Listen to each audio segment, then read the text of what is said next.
नमस्कार। चलिए आज बात करते हैं पृथ्वी की कुछ सबसे विशाल और कह सकते हैं रहस्यमयी भू आकृतियों के बारे में, यानी कि पठार।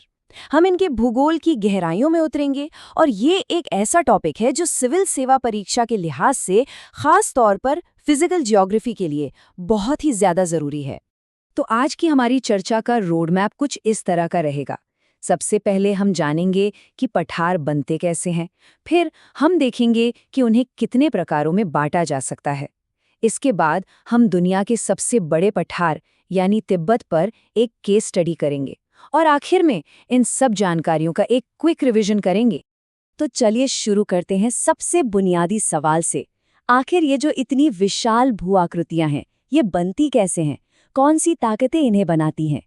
तो सबसे पहला और बड़ा कारण है पृथ्वी की जो क्रस्ट है ना, उसके नीचे से एक बहुत बड़ा धीमा सा धक्का। इसे ऐसे समझिए जैसे कोई बहुत बड़ी लिफ्ट हो जो जमीन के एक विशाल हिस्से को धीरे धीरे ऊपर उठा रही हो। और ये होता क्यों है? ये होता है मैंटल के अंदर की कन्वेक्शन करंट्स की वजह से। अब देखिए, एक और बड़ा ही दिलचस्प तरीका है इनके बनने का, और वो है लावा का जमाव। मतलब जब ज्वालामुखी से लावा निकलता है और एक बहुत बड़े एरिया में फैलकर ठंडा हो जाता है, तो परत दर परत एक पठार बन जाता है। और इसकी खास बात, ये अपने पीछे छोड़ जाता है बेहद उपजाऊ काली मिट्टी, जो कपास जैसी फसलों के लिए तो वरदान है। पठार हमेशा कुछ नया बनने से ही नहीं बनते, कभी-कभी किसी चीज के खत्म होने से भी बनते हैं। मतलब जब बड़े बड़े पहाड़ लाखों सालों तक हवा और पानी से घिसते रहते हैं, तो जो समतल हिस्सा बच जाता है वो भी एक पठार कहलाता है। तो ये एक तरह से विनाश से निर्माण की कहानी है। ये वाला कारण तो जबरदस्त शक्ति का प्रदर्शन है। सोचिए, जब दो महाद्वीप, दो विशाल टेक्टोनिक प्लेट्स आपस में टकराती हैं, तो उनके बीच की जमीन पर इतना दबाव पड़ता है कि वो ऊपर उठकर एक विशाल पठार में बदल जाती है। इसका सबसे बड़ा उदाहरण है तिब्बत का पठार। और आखिर में चलिए बर्फीले इलाकों की बात करते हैं। वहां क्या होता है कि विशाल ग्लेशियर अपने वजन और अपनी गति से जमीन को खुरचकर बिल्कुल समतल बना देते हैं, और इस तरह भी पठारों का निर्माण होता है, खासकर दुनिया के ठंडे हिस्सों में। तो अब जब हम ये समझ चुके हैं कि पठार बनते कैसे हैं, तो अब उनके वर्गीकरण को देखना भी आसान हो जाएगा। चलिए देखते हैं कि उनके स्थान और बनने की प्रक्रिया के आधार पर उन्हें कितने प्रकारों में बांटा जा सकता है। अच्छा, तो पहला टाइप है इंटरमॉन्टेन पठार। अब ये नाम ही सब कुछ बता देता है। इंटरमॉन्टेन मतलब पहाड़ों के बीच। ये वो पठार हैं जो चारों तरफ से बड़ी बड़ी पर्वत श्रृंखलाओं से एकदम घिरे हुए होते हैं। और कमाल की बात यह है कि ये दुनिया के सबसे ऊंचे और सबसे बड़े पठारों में से होते हैं। बेस्ट एग्जाम्पल तिब्बत का पठार या फिर बलीविया का पठार। दूसरे नंबर पर है पीडमोंट पठार। अब इसे ऐसे समझिए जैसे किसी पहाड़ के कदमों में या तलहटी में बना एक बहुत बड़ा चबूतरा हो। इसके एक तरफ पहाड़ होता है और दूसरी तरफ या तो मैदान या फिर समुद्र। ये पहाड़ों और मैदानों के बीच एक सीढ़ी की तरह दिखाई देता है।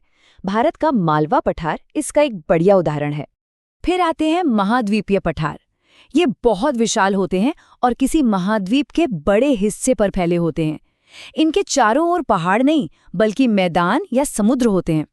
ये काफी पुराने होते हैं और अक्सर खनिजों का भंडार होते हैं। भारत का दक्कन का पठार, जिसे डेक्कन प्लेटो कहते हैं, इसका एक क्लासिक उदाहरण है। इसके बारे में हमने थोड़ा पहले भी बात की थी। ये पठार पूरी तरह से ज्वालामुखी के लावा से बनते हैं, जो परत दर परत जमता जाता है। जैसा कि हमने जाना, इनकी सबसे बड़ी खासियत है इनकी काली और उपजाऊ मिट्टी। भारत का दक्कन ट्रैप इसका एक बहुत बड़ा उदाहरण है। अब ये बड़ा इंटरेस्टिंग है। सोचिए, एक समतल पठार था जिसे लाखों सालों से नदियां लगातार काट रही हैं। तो नतीजा क्या होगा?